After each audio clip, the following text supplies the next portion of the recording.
네, 목요일 아침 함께하고 있습니다. 바쁜 하루 아침 분야별 전문가가 최근 소식을 대신 업데이트 해드립니다. 굿모닝 데일리 뉴스.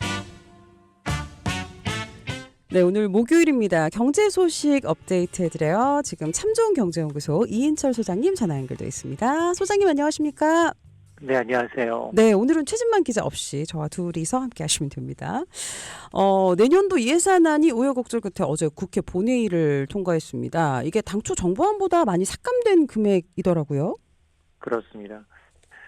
사실은 올해 국회도 이제 자신들이 만든 국회 선진화법을 좀 어기면서 시점이 좀 늦어졌는데요. 예. 당초 헌법에는 매년 12월 2일까지 다음에 예산안을 처리해야 되는데 또 이걸 넘기면서 4년 연속 예산안 처리가 법정 시한을 넘겼습니다. 어쨌든 이제 이 당초 정부안은 지출 677조 4천억 원이었는데 민주당이 4조 1천억 원을 감액했습니다. 예. 결국 내년 예산안은 673조 3천억 원으로 확정이 됐는데요.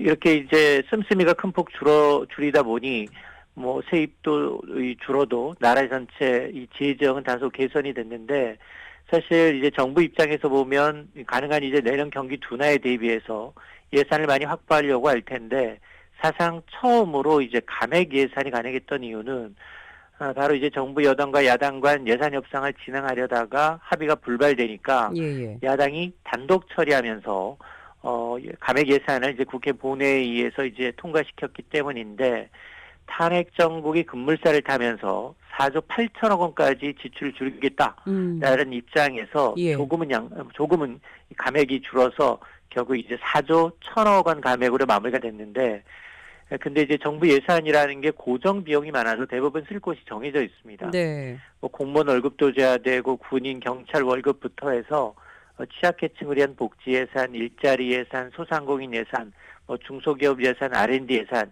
12개 이 재원 분야별로 모든 분야에서 지출 삭감이 조금씩 이루어졌습니다. 그중에서도 가장 많이 예산이 깎인 게 예비비인데요. 예비비가 2조 4천억 원 절반이 깎였습니다. 예. 이 예비비라는 건 일종의 정부의 마이너스 통장 성격인데 이걸 깎았고 또 이외에도 이제 국고채 이자 상환분, 또 검찰의 특정 업무 경비분, 뭐 특수활동비, 뭐 대왕고래 프로젝트, 또 대통령 비서실과 국가안보실의 특활비 등등이 이제 삭감이 됐습니다. 예. 아니 면면을 살펴보면 뭐 수긍이 되다가도 걱정 섞인 목소리도 사실 나옵니다. 야권에서도 이번 그 예산 삭감 관련해서 걱정의 목소리도 있었는데 일단 우리 평론가님은 소장님은 어떻게 보고 계세요? 일단 그 내년 경기가 워낙 좋지 않기 때문에 예.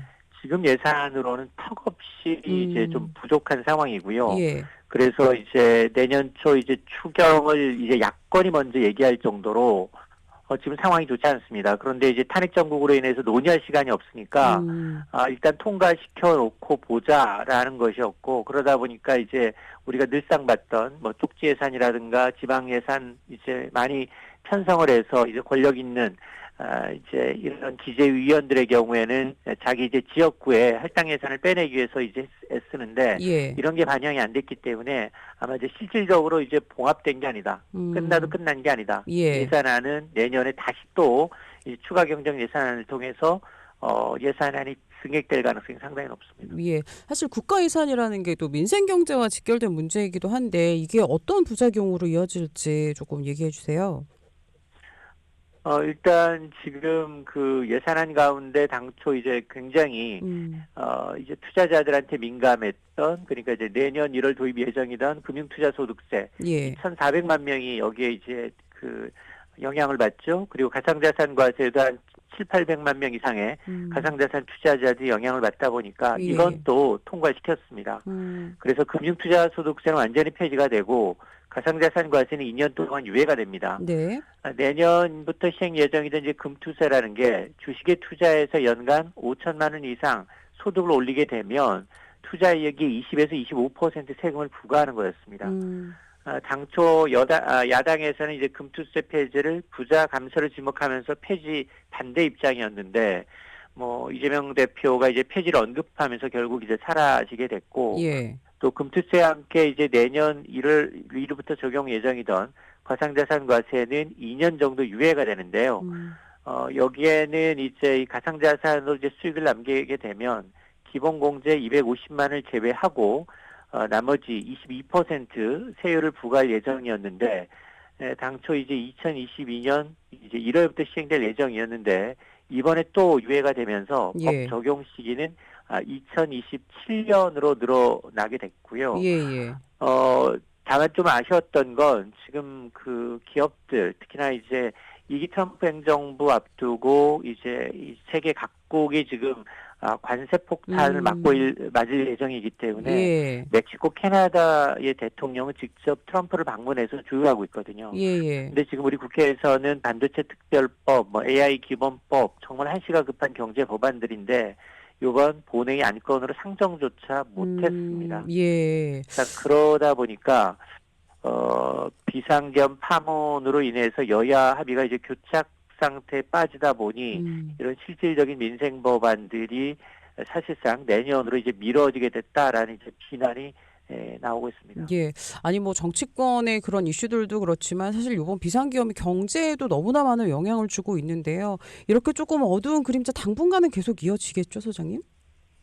맞습니다. 일단은 탄핵 정국이 이제 좀 질서 있게 마무리가 돼야 되는데 예. 이게 지금 뭐 대통령은 일단 이제 법적으로 좀 따져보겠다라고 해서 굉장히 이제 시일이 굉장히 길어질 것 같아서 이거는 이제 금융시장이 제일 싫어하는 불확실성이 지속될 수밖에 없다라는 겁니다. 예, 예. 그래서 지금 뭐 코스피 코스닥 비상계엄 사태 이후 나흘 동안 뭐 시가총액이 뭐 144조 원, 현대차 3개 정도를 날려버린 셈이기도 한데요. 예. 물론 뭐 어제 그제 반등을 하긴 했지만 여전히 뭐 미국 증시가 이제 연일 사상 최고치를 기록한 것과는 좀 대조적으로 연초 대비 국내 주식은 한 8% 넘게 떨어져 있어서 예.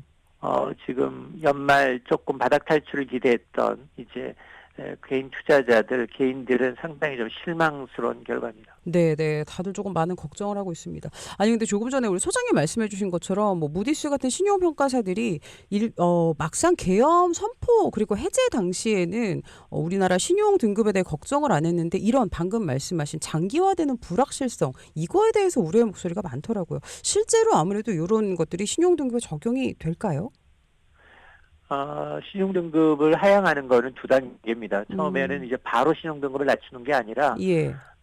신용등급 일단은 전망이라고 해서 등급 전망을 좀 낮추고, 그리고 한 석 달, 6개월 정도 시간을 주고, 예. 개선이 안 될 경우 국가신용등급을 강등하게 되는데, 말씀하신 것처럼 지금 대외 신인도 이제 문제가 발생을 하고 있습니다.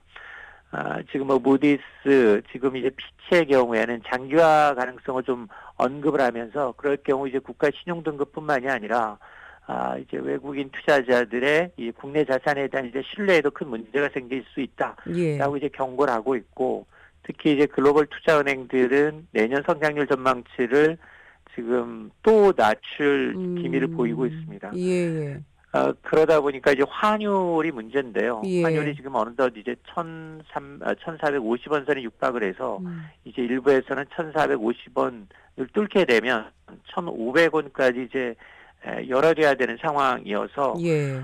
이게 환율이라는 건 이제 그 국가의 이제 펀더멘털을 나타내는데 원화에 대한 어떤 신뢰성이 굉장히 떨어지고 있어서 이제 위험 관리가 상당히 좀 중요해졌고요. 네네. 그러다 보니까 이제 우리 이 수출 기업들의 경우는 이제 환해제를 해야 되는 상황인데요. 아마 이제 금융당국이 뭐 무제한 돈을 풀기로 했습니다만 이거는 이제 단기적인 처방일 뿐 예. 이게 중장기적으로 이제 무제한 돈을 풀 수는 사실 없습니다.